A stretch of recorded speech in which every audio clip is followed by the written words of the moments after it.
Salut et bienvenue dans mon atelier. Alors aujourd'hui, on va parler de graphisme familial.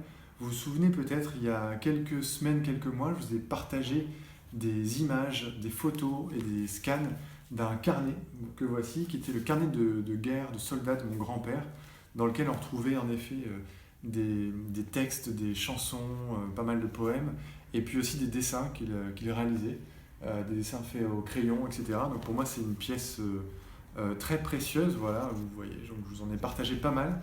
Donc ça, c'était mon grand-père maternel, voilà. Et puis aujourd'hui, je voulais vous présenter quelques éléments de graphisme de mon grand-père paternel. Alors lui, il n'était pas du tout soldat ni illustrateur, mais par contre, il était armurier. Et donc, ma tante récemment m'a donné pas mal de choses, à commencer par exemple par ces cartes de visite que voici.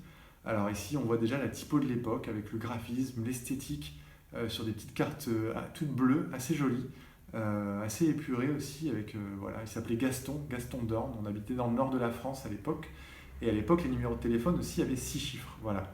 Donc on appréciera un peu le côté graphique très épuré. Ça, c'était son ancienne carte avant celle que je viens de vous montrer. On avait celle-ci également. Donc une carte très sobre, très simple, avec un petit chasseur, hein, vous l'aurez compris, armurier. Euh, et puis, euh, et puis voilà, moi j'aime beaucoup le travail typographique, le fait de voir mon nom de famille évidemment, et puis le fait que c'est G comme Gaston et comme Geoffrey, je trouve ça assez intriguant, assez élégant aussi. Toujours dans le côté graphisme, on a ici ces affichettes de stand de tir avec en effet le décompte des points et puis le nom. Quand on fait des petits concours de tir, on pouvait justement avoir le nom. Une typo un peu différente, là, dans un autre style que la précédente. Et puis voilà, tout en noir et blanc. Dans les autres éléments aussi, bon, une gâchette ici qu'on retrouve là, des éléments qui vont sur les fusils, donc très souvent c'est travaillé. On a ici des éléments qui sont gravés dans le métal, c'est assez joli, moi je connaissais pas du tout ça, cet univers-là m'est totalement étranger. Et puis également des autocollants, alors les autocollants Fédération Française des Armuriers, que vous voyez peut-être ici, je ne sais pas si vous voyez bien, avec G. Dorn, alors c'est pas moi, c'est mon grand-père, hein. Voilà, professionnel agréé. Et puis on voit ces petits stickers, donc j'en ai récupéré un paquet, je ne sais pas ce que je vais en faire encore.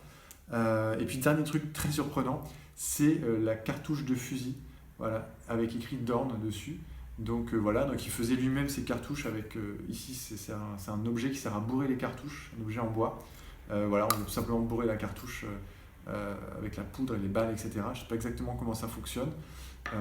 Donc voilà, tout un armada d'objets qui me sont familiers parce que j'en ai des souvenirs lointains et en même temps qui sont graphiques avec de la typo, avec des couleurs, avec des styles, avec des compositions différentes et qui me rappellent aussi d'un côté émotionnel une époque passée, mais aussi une culture familiale, voilà, une histoire familiale, ici une histoire graphique et typographique.